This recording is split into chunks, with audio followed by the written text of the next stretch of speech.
Yogeshwar Krishna has elucidated the nature of knowledge in several foregoing chapters. In the 19th verse of chapter 4, he said that the ordained action, commenced well by a worshipper, grows by gradual steps and becomes so subtle that all desires and will are destroyed, and what he knows then by intuitive perception is knowledge. In chapter 13, knowledge was defined as apprehension of the Supreme Spirit, who is the end of the quest for truth. Knowledge makes its advent only after the distinction between Kshetra and Kshetragya, matter and spirit, is comprehended.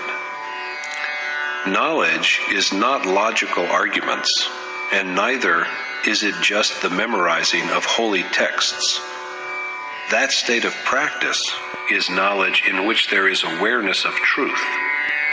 The experience that is had with direct perception of God is knowledge, and whatever is opposed to it is ignorance. Even after having dwelt upon all this, however, Krishna tells Arjuna in the present chapter that he will again explain that sublime knowledge to him. He is going to repeat what he has already said. This is so because, as it has been rightly said, we should time and time again turn to even well-studied scriptures. Moreover, the further a worshipper proceeds on the path of spiritual quest, the nearer he goes to the desired goal and has new experiences of God. This awareness is made possible by an accomplished teacher, that is, a sage who has attained to the Supreme Spirit and who stands inseparably with the worshipper's self. It is for this reason that Krishna is resolved to enlighten Arjuna again on the nature of true knowledge. Memory is a film on which impressions and influences are constantly recorded. If the awareness that takes one to the supreme goal is blurred, nature, which is the cause of grief, begins to be imprinted on the slate of memory. So the worshipper should constantly revise the knowledge pertaining to realization of the final goal, right until the moment of attainment. Memory is alive and strong today, but the same might not be the case with progress to further stages. It is for this reason that the revered Maharajaji used to say, "Tell your beads at least once every day to refresh your awareness of God." But these beads are told in thought rather than externally by audible voice. This is recommended for the seeker, but they who are accomplished teacher-preceptors are constantly after the seeker to acquaint him with novel situations by arising from his soul as well as by the example of their own conduct. Yogeshwar Krishna was such a teacher sage. Arjuna, who occupies the position of his pupil, has beseeched him to support him. So Yogeshwar Krishna says that he will tell him again of the knowledge which is the most sublime of all knowledge.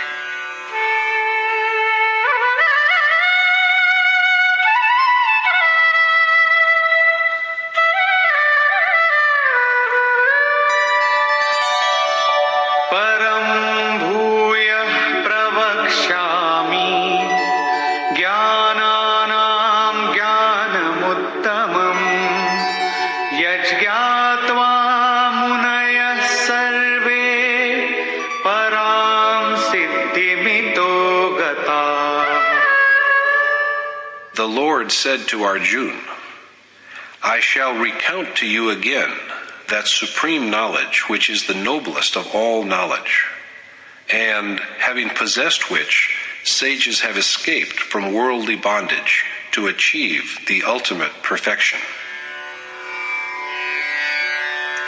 This is the knowledge, after acquiring which, nothing else remains to be sought for."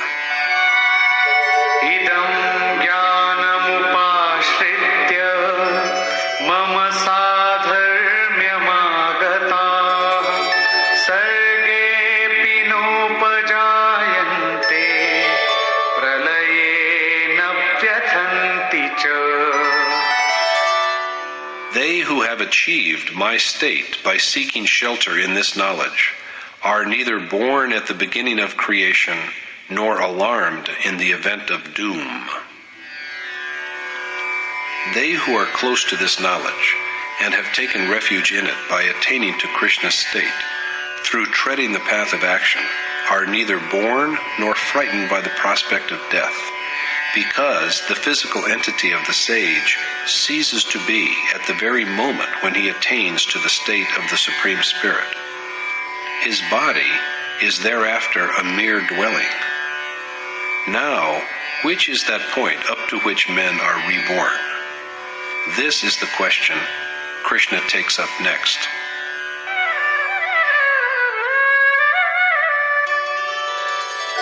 Mama yonirmahat brahma tasmin garbham dadhamyaham sambhava sarvabhutanam tato bhavati bharata. O Bharat Arjuna, like the great Creator is my eight-propertied primal nature, the womb of which I fertilize with the seed of consciousness by which all beings are shaped.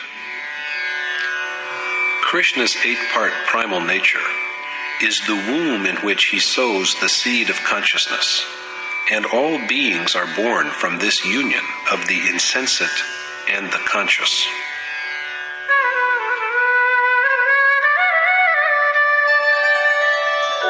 Sarvayonishu kaunteya murtaya sambhavantiya tasam brahma mahadyoni aham bija pradah pita.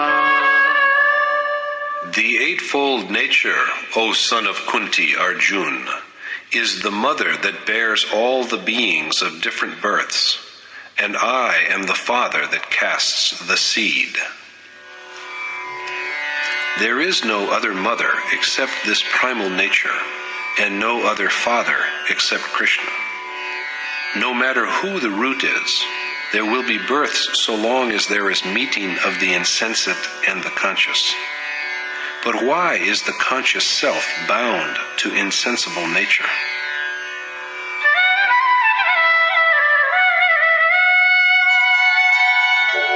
Sattvam rajastama iti guna prakriti sambhava nibadhanti mahabaho dehe dehi namovyayam.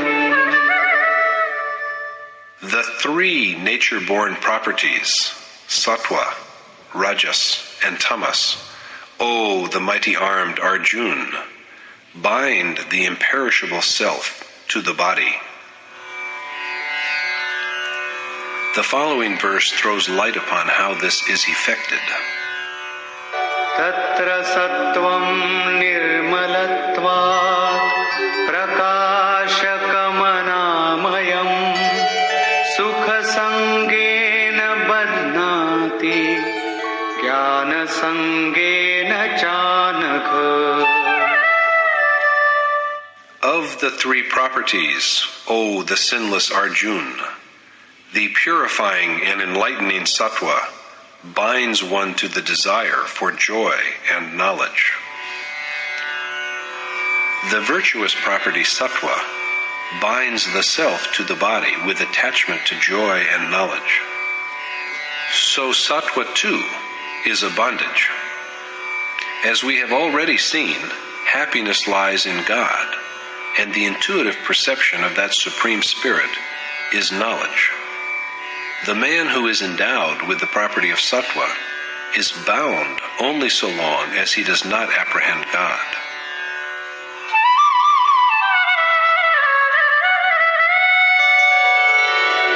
Rajo ragatmakam vidhi trishna sanga samudbhavam tannibadhnati kaunteya karma sangena dehinam.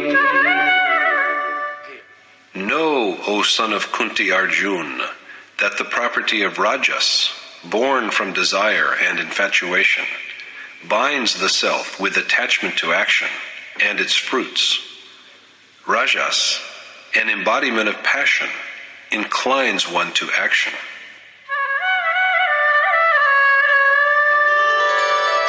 Tamastvam jnanajam viddhi mohanam sarvadehina pramadalasya nidrabhi tannibadhnati bharata. And, O Bharat, Arjun, know that the property of tamas, which deludes all beings, arises from ignorance and binds the soul with carelessness, sloth, and slumber. Tamas binds the self with laziness, the tendency to put off a task to the next day, and with sleep. Sleep here does not mean that a man possessed of tamas sleeps too much. It is not a question of the body sleeping at all. As Krishna said in the 69th verse of chapter 2, the world itself with its ephemeral pleasures is like night, in which the man endowed with the property of tamas ever toils in a state of unconsciousness of the effulgent God. This is the slumber of tamas, and one who is trapped in it sleeps. Krishna now discourses on the collective form of the three properties. Sattvam sukhe sanjayati rajah karmani bharata jnanamavritya tu tamah pramade sanjayatyuta. Whereas the property of sattva motivates one to joy, rajas prompts to action, and tamas veils knowledge and drives one to carelessness. While sattva leads one to ultimate bliss, and rajas to action, tamas tempts the mind and heart to futile endeavors. However, when the properties are confined to one place and to one heart, how are they divided from each other? According to Krishna,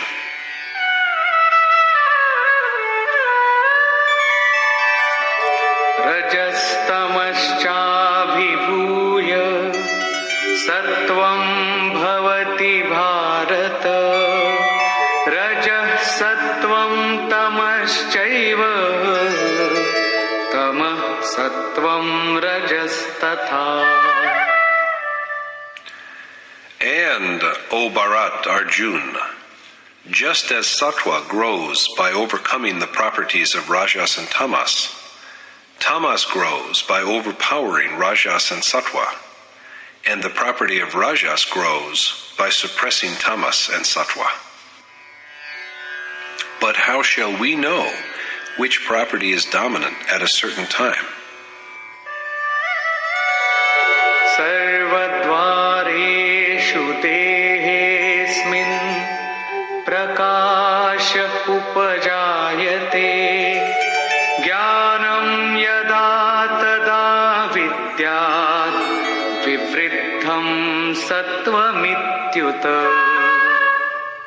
When the mind and senses are suffused with the light of knowledge and consciousness, it should be taken as a sign of the growing strength of sattva.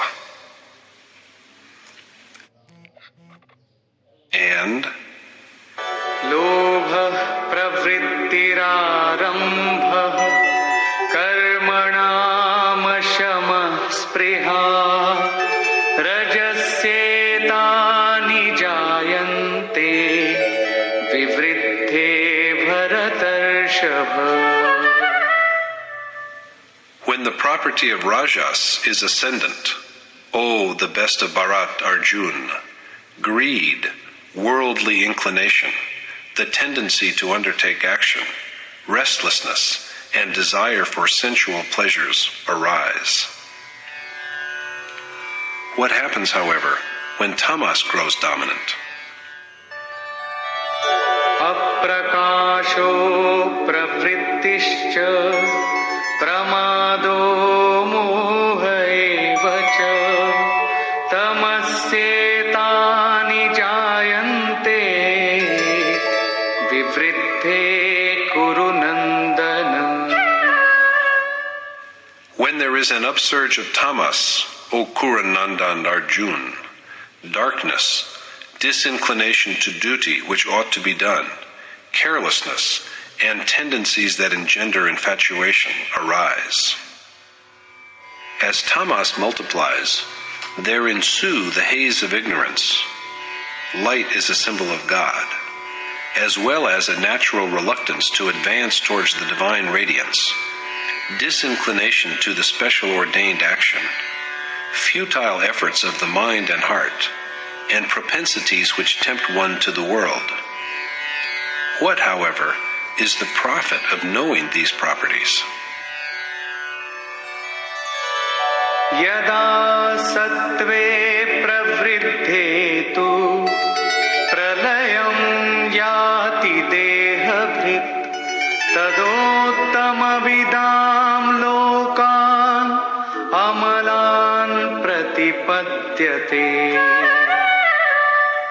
If the soul departs when the property of sattva is dominant, it attains to the pure worlds of the virtuous.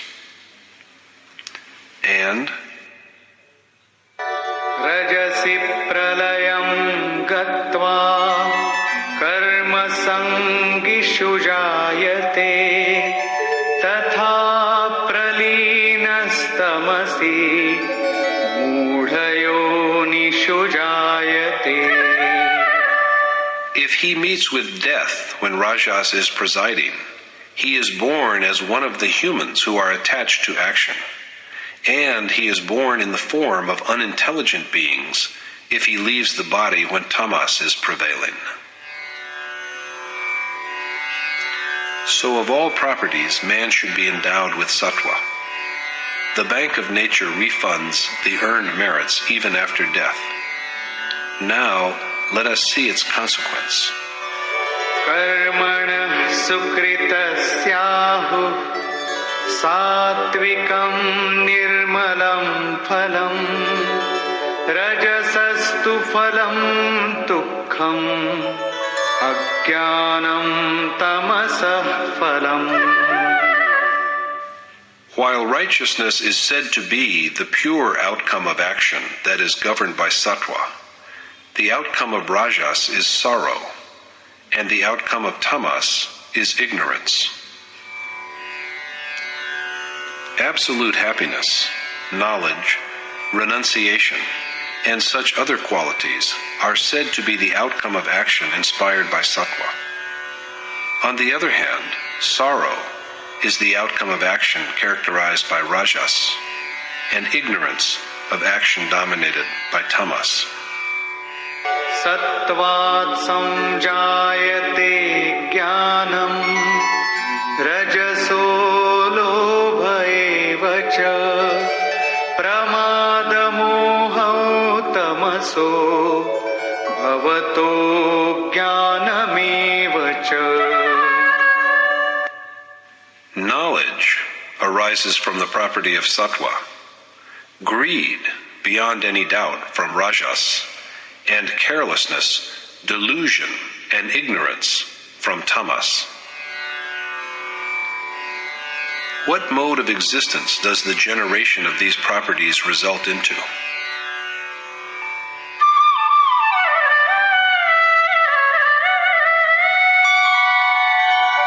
ऊर्ध्वं गच्छन्ति सत्त्वस्था मध्ये तिष्ठन्ति राजसा जघन्यगुणवृत्तिस्था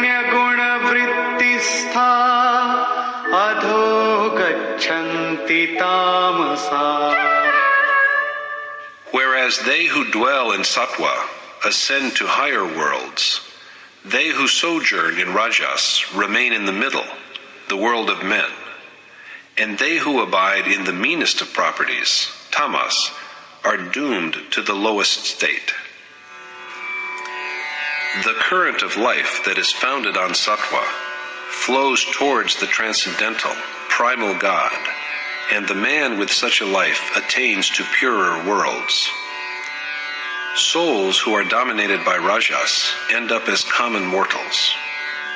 Lacking in discernment and renunciation, although they do not transmigrate into lower forms of life, they have to undergo rebirth. Ignorant and immoral men who are ruled by the rightly maligned tamas are reborn in the lowest forms. Thus, the consequence of all the three properties is some kind of birth or the other. Only they who go beyond these properties are freed from the shackle of rebirth, and they alone realize Krishna's sublime state.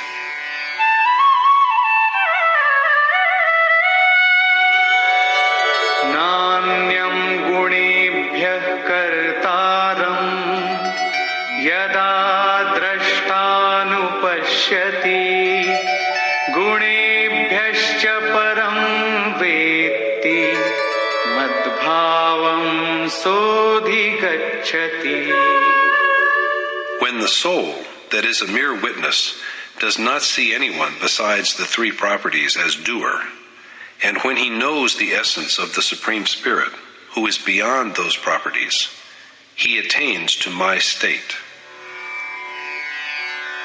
The assumption that the three properties only duplicate themselves is not based on true knowledge.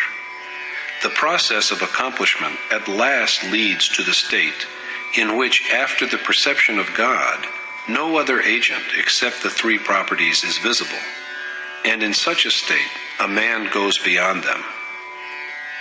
What Krishna has to say about this next is a proof that this is not just a flight of fancy. गुणानेतानतीत्यत्रीन् देहि देहसमुद्भवान् जन्म मृत्युजरा दुःखैर् विमुक्तो मृतमश्नुते. Transcending the properties that are the germ of the gross corporal body, and liberated from the miseries of birth, death, and old age, the soul achieves the ultimate bliss. After a man is liberated from the three properties, his soul tastes the nectar of immortality. Thereupon, Arjuna puts another question to Krishna.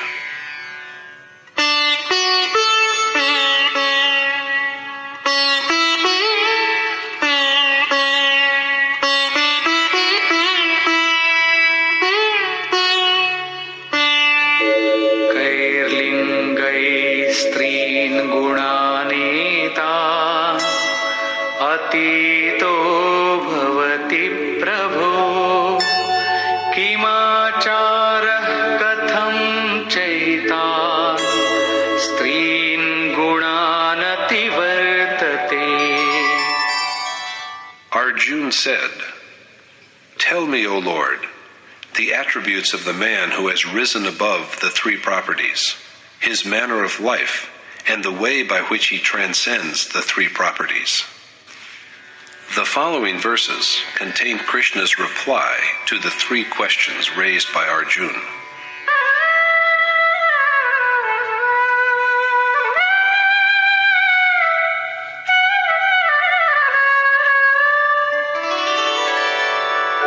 प्रकाशं च प्रवृत्तिं च मोहमेव च पाण्डव न द्वेष्टि सम्प्रवृत्तानि न निवृत्तानि काङ्क्षति.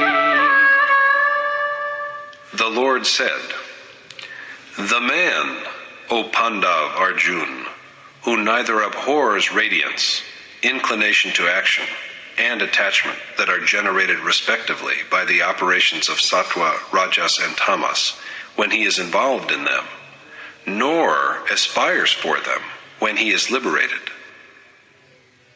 उदासीनवदासीनो गुणैर्यो न विचाल्यते गुणा वर्तन्त इत्येव यो तिष्ठति नेङ्गते.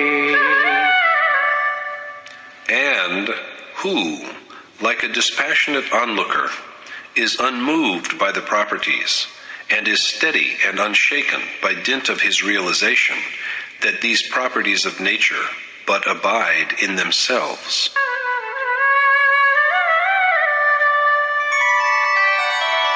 समदुःखसुखस्वस्थः समलोष्टाश्मकाञ्चनः तुल्यप्रिया प्रियो धीरस् तुल्यनिन्दात्मसंस्तुतिः.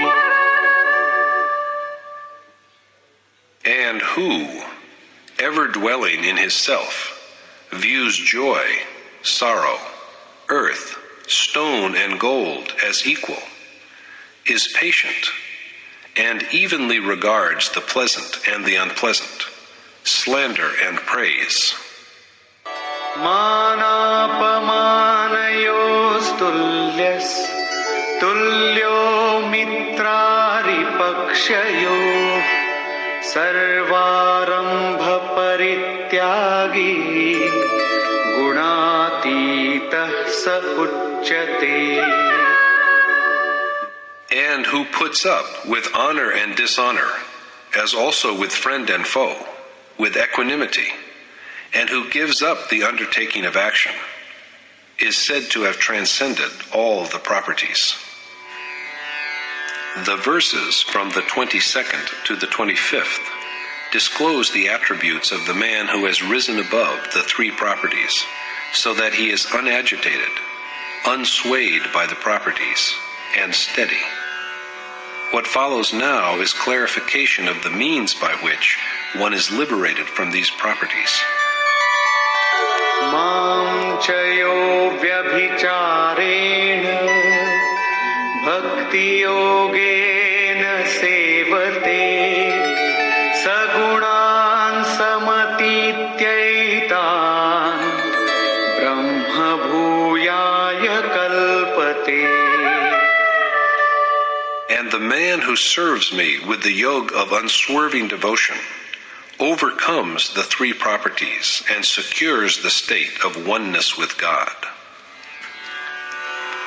One who worships Krishna with unwavering dedication, that is, with only the adored goal in his mind and oblivious of all other worldly memories, constantly serves him by performing the ordained action, goes well across the three properties, and is worthy of being one with the Supreme Spirit.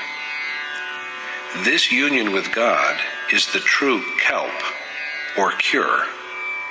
No one can go beyond these properties without undertaking the prescribed task with perfect intentness. So the Yogeshwar at last gives his judgment.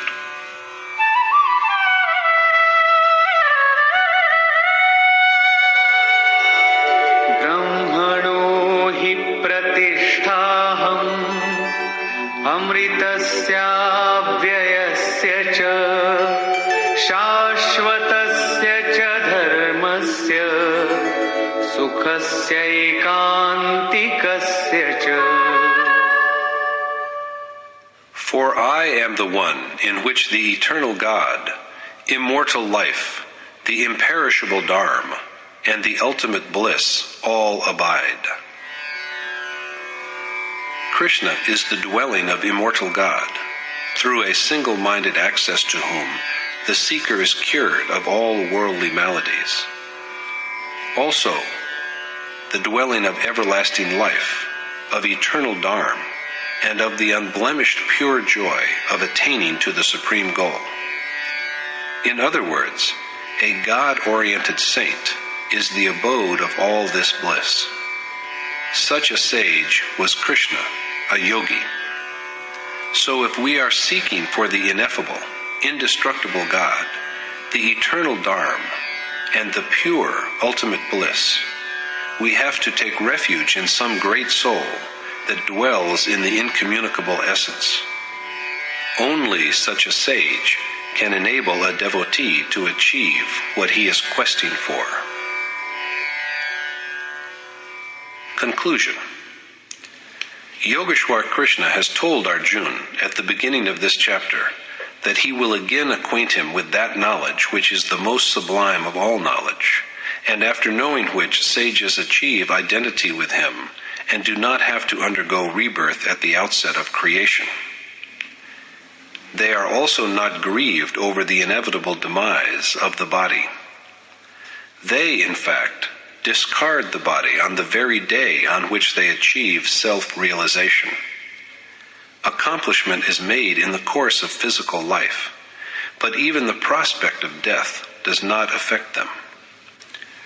Dwelling upon the nature of that from which they are liberated, Krishna has pointed out that the eightfold primal nature is the mother who conceives, whereas he is the life-giving father.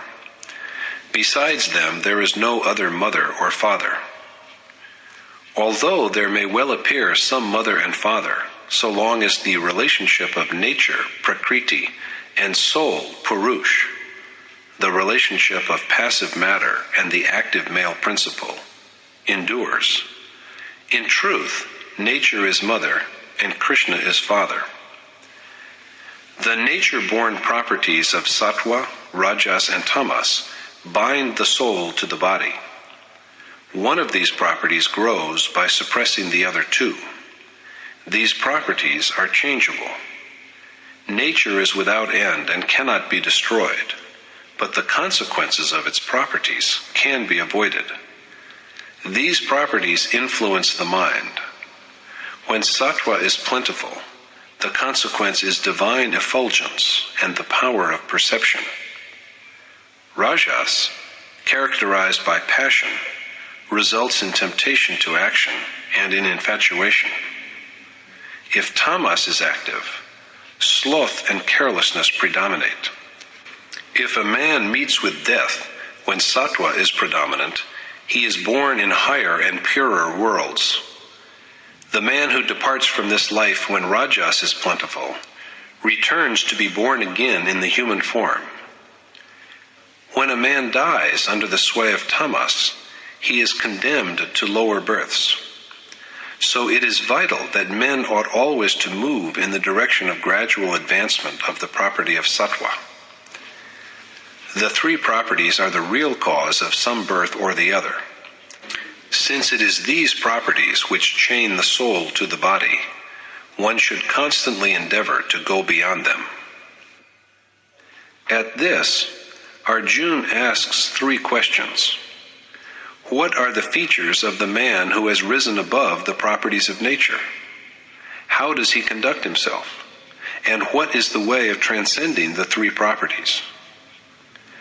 Replying to the queries, after elaborating the attributes and mode of action of the man who has liberated himself from these properties, Yogeshwar Krishna at last points out the way by which one may free oneself from these properties, by saying that the man who worships him with unshaken reverence and yoga succeeds in getting beyond them. Only through accomplishment of the ordained action and through unswerving dedication can a man go beyond the properties of nature and be worthy of the ultimate good by being one with God and attaining kelp. No sooner is there dissolution of the mind which bears impressions of the properties than there is union with God. This is the true remedy for all worldly ills. At the end, Yogeshwar Krishna affirms that he is the abode of that God with whom the man transcending the three properties is united, of the stuff of immortality, of the eternal Dharma, and of the undisturbed sentiment of bliss. Thus revealing himself as the shelter of all, Yogeshwar Krishna concludes chapter 14 with a detailed account of the three properties of nature.